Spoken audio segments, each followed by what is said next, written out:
bitandukanira siporo dukoresha dukoresheje ikoranabuhanga ni ukuvuga ngo ntisaba umwanya munini, aho uri mu rugo ushobora kuyihakorera. Ni ukuvuga ngo wa mwanya utabona wo kujya muri gym, tuvuye uvuye ku kazi utinze ariko urashaka gukora siporo, ushaka kugera iwawe ukayikora. Noneho aho bitandukaniye ikindi muri sale, ni ukuvuga ngo hari igihe uba udafite courage zo kuyikora, bigatuma noneho iyo ugeze mu bandi bantu benshi bigatuma ugira courage kuko uri mu bandi bantu ugakora siporo. Bitakuyeho ko ushobora gukora siporo mu hahandi muri sale. Ni ukuvuga ngo sale ituma ugira courage, mbese na ambiance ugakora siporo. Ariko mu rugo izi ngizi dukorera mu rugo ni cya gihe ushobora kuba udafite umwanya wo kujya muri sale, bigatuma rero mu rugo wayikoreramo utavuze ngo nabuze umwanya wo kujya gukora siporo muri rusange hariya muri sale.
Murakoze, nitwa Mugisha John, nkaba ndi umukoci wa siporo aerobic na gym.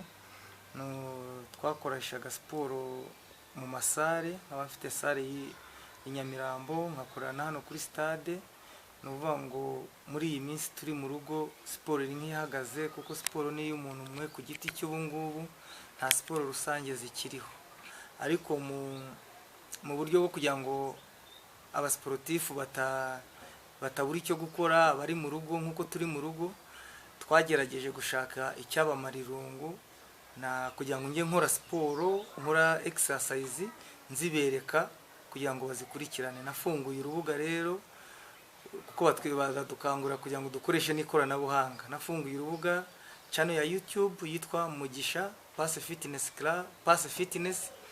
Niho nkora nkacishaho imyitozo mba nakoreye mu rugo kugira ngo n'abandi bari bamenyereye kudukurikirana mu masare tukoresha babone uko bazikoresha.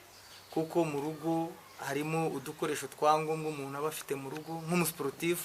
Hari n'ibyo dukora, imyitozo dukora idakeneye igikoresho na kimwe, gusa ikeneye ushobora gushyira kuri televiziyo, ushobora gushyira ku mashini laptop ukareberaho ibyo wakora. Ni muri urwo rwego rero twazirikanyemo abakiriya bacu, abakunzi ba siporo muri rusange. Ubundi umuntu uri mu rugo siporo yakora ikamworohera nk'iyi? Ni ukuvuga ngo imyitozo twashatse yoroshye buri umwe yakora. Ni ukuvuga ngo ugiye kuri urwo rubuga rwacu ukareba Mugisha Pass Fitness, ubonaho imyitozo iyo ari yo yose, yaba abasportifu babigize umwuga, yaba abatabigize umwuga, byose biriho. Twagiye tugerageza kugira ngo tugaragarize abantu bose siporo ku giti cye yakora ari mu rugo. Abasanzwe bakumenyereye urabasaba iki muri aka kanya? Abasanzwe bamenyereye abakunzi banjye muri rusange muri siporo, nabasaba kureba urwo rubuga nafunguye rwitwa Mugisha Pass Fitness, bagakora na subscribe ku buryo ako nkoze kose ngashiraho bahita bakabona.